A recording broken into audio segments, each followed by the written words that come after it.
말씀 함께 보겠습니다. 4월 마지막 날입니다. 우리 열왕기상 11장 26절에서 43절. 여러분들 오늘 보면 여로보암이라는 인물이 나오죠. 우리가 성경 공부를 통해서 이미 잘 알고 있지만 여로보암의 인물을 저희가 모른다는 가정하에 좀 알아보겠습니다. 솔로몬의 신하입니다. 26절. 그리고 그는 28절 큰 용사입니다. 그는 에브라임 족속입니다. 요셉 족이죠. 요셉의 아들. 남쪽보다는 북쪽에 근거를 하고 있고요. 아마 북쪽을 아우를 수 있는 어떤 경쟁 관계에 있는 그러한 족속입니다. 솔로몬의 신하였고 에브라임 족속이며 이 사람은 큰 용사입니다. 그런데 가만히 보면 지금 이전까지는 어디 통제에 있었던 사람입니까? 솔로몬의 명령에 통제되었던 사람입니다. 큰 용사예요. 작은 자는 아닐 겁니다. 하찮은 자는 아닐 거예요. 그렇지만 이 큰 용사가 솔로몬의 명령에 통제되던 사람입니다. 그런데 여로보암의 인생이 새로운 전기를 맞이하게 되는데 저는 오늘 묵상이 이거예요. 인생의 새로운 전기는 무엇으로 열리는가입니다. 오늘 볼까요? 선지자 아이야를 만납니다. 29절. 여로보암이 예루살렘에서 나갈 때 실로 사람 선지자 아이야를 만납니다. 여러분들 그전에는 솔로몬의 통제 아래에 있었고 큰 용사였고 부지런했고 요셉 족속의 일을 감독하던 사람이었습니다. 굉장히 성실한 사람이었던 것 같아요. 그런데 갑자기 여로보암이라는 한 인물을 집중해서 보면 이 사람에게 새로운 인생의 전개가 마련이 됩니다. 그게 바로 아이야를 만나는 것이고요. 그러면서 30절 아이야가 옷을 자기가 입은 새 옷을 12조각으로 찢어서요 10조각을 여로보암에게 주면서 이것을 가지라는 거예요. 그래서 31절에 밑줄을 그어놓을까요? 여호와의 말씀이라는 겁니다.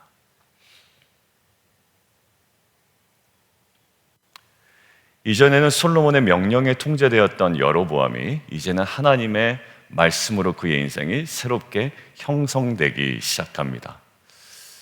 저는 우리의 자녀들도 마찬가지라고 생각이 들고요. 공동체도 그렇다고 생각이 들어요. 공동체가 새로운 전개를 마련할 때 무엇이 동기가 되어야 될까요? 하나님의 말씀이에요. 그리고 가정도 새로워질 때 보면 그 아내와 남편과 자녀들에게 이 큐티 시즌에 주시는 말씀이 있어요.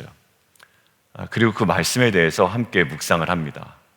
저는 그래서 유스그룹 말씀 운동이 매우 중요하다고 생각이 되는데 지금 5명이 신청했다고 그래요. 그래서 제가 그 5명은 우리가 새벽에 두고 계속 기도하겠다. 그리고 신청자 늘어날 때마다 우리에게 알려달라고 이야기했습니다.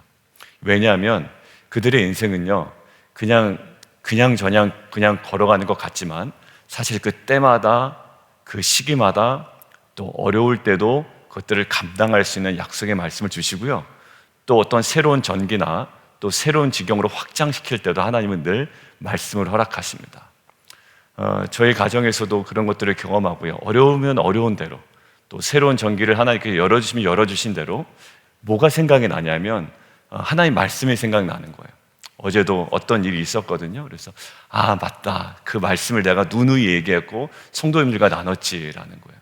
새로운 전기를 마련해 주실 때 저희 안에 생각나는 것은 다른 것이 아니라 하나님의 말씀입니다. 지금 여로보암의 인생을 새롭게 이끌어가는 것은 뭔가요? 정치적인 음모와 반역이 아닙니다. 그 르호보암이 느끼기에, 솔로몬이 느끼기에는 반역처럼 보이지만 사실 이 여로보암의 인생을 새롭게 이끌어간 단 한 가지 이유는요, 아이야를 통한 하나님의 말씀이었습니다. 저와 여러분의 최고의 관심사가 이 시즌에 나에게 허락하신 하나님의 말씀을 우리가 연구하고 묵상하고 알아가는 데 힘을 쏟는 공동체가 되기를 원해요. 잘 모르겠다면 그 묵상의 자리에 그냥 계속 머물러 앉아 있는 거예요. 하나님 이거 저한테 왜 주셨습니까? 라고 머물러 앉아 있는 겁니다. 후딱 일어서지 마시고요.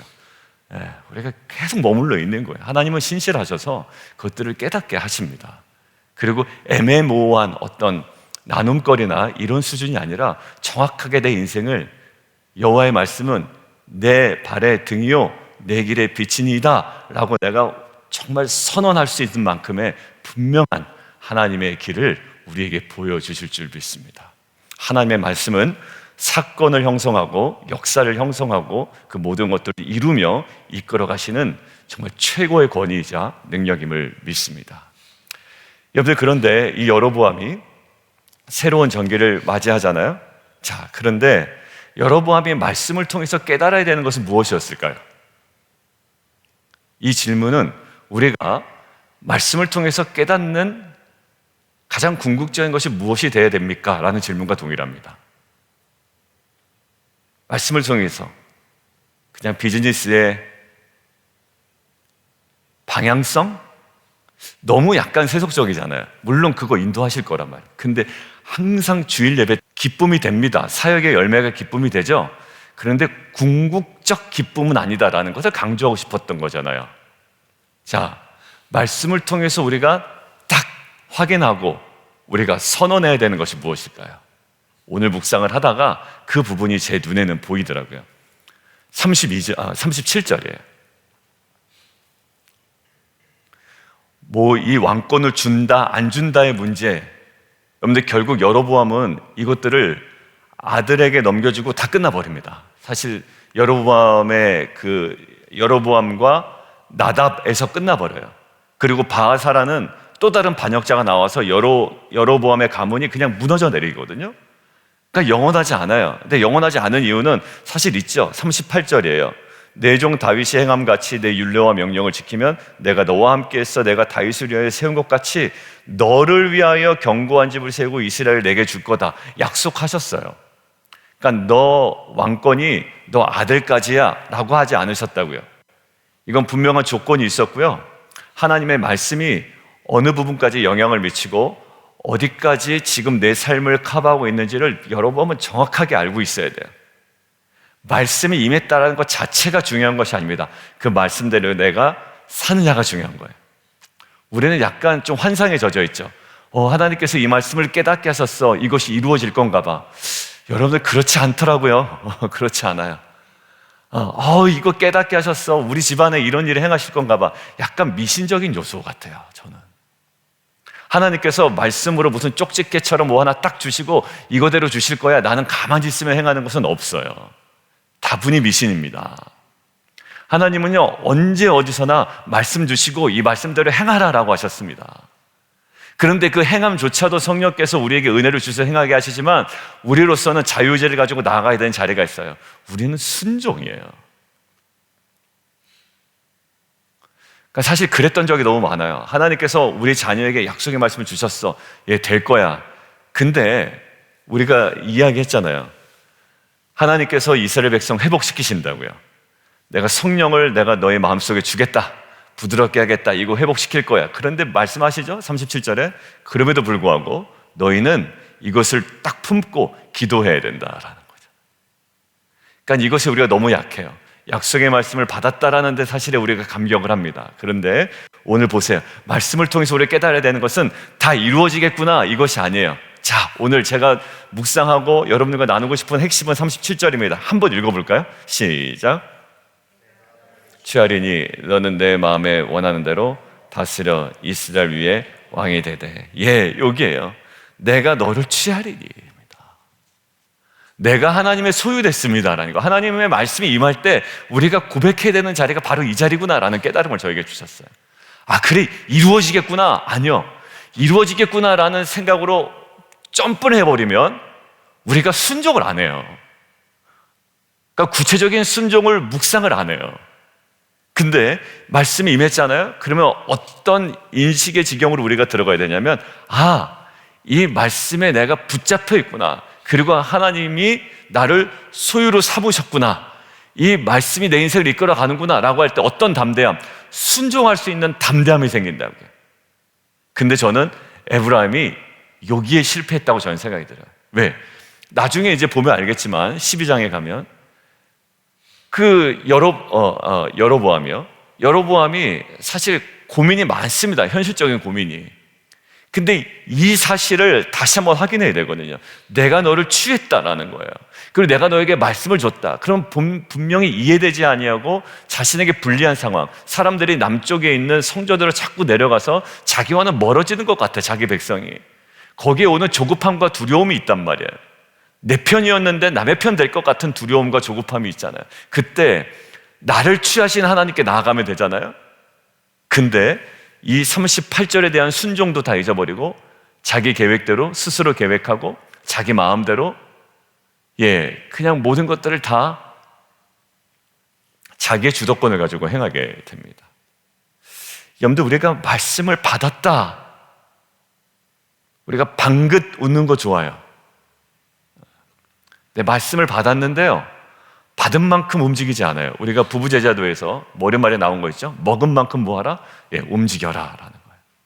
그래, 약속의 말씀을 받았다면 받은 만큼 움직여야 됐어야 되는 거예요. 그 프랜시스 목사님 그러죠? 먹은 만큼 움직여라.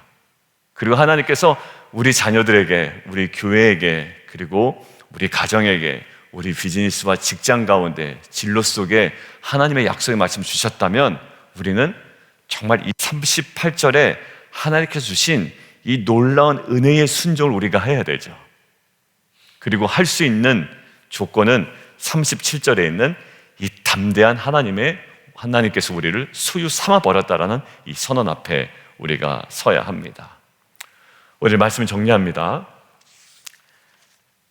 여로보암의 인생이 새롭게 열리게 된 핵심은 다른 것이 아니었어요. 자신이 어떤 좋은 계략과 그 솔로몬을 배반해 보려는 하는, 대적해 보려는 인간적인 술수가 아니었습니다.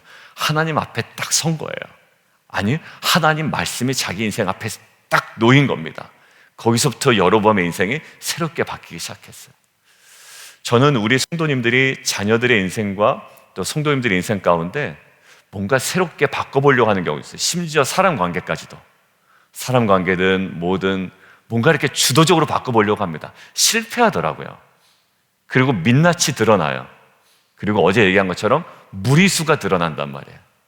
근데 정말 안전한 방법이 있어요. 새로운 전기를. 그냥 말씀 앞에 머무는 겁니다. 예수님 뒤에 머무는 거예요. 그럴 때 그 자리가 우리로 하여금 제자로 만들고 사람 낚는 어부로 만들고 한 나라의 왕으로 만들어버리는 자리예요. 이 말씀 앞에 머금을 통해 이 말씀이 우리의 삶을 형성하고 이끌어가는 그 은혜를 경험하기를 원합니다. 그리고 말씀을 통해 깨달아야 되는 것, 그렇게 될 거야 라는 나이브한 생각이 아니라 이제 나는 그분의 소유되었다 라는 이 확신 가운데 순종할 수 있는 담대함이 우리 가운데 있기를 원합니다.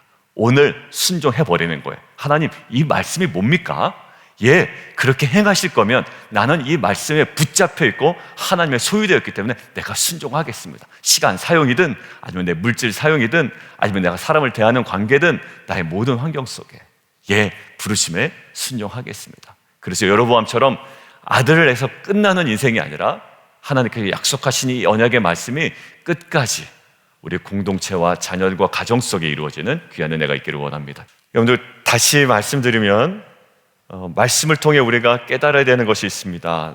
내가 너를 취하리니, 하나님의 취함을 받은 인생이라는 거예요. 그러니까 너는 내 마음에 원하는 대로 다스려라 라는 거예요. 저는 하나님의 말씀이 임한 자의 태도가 바로 이것이라고 생각이 들어요.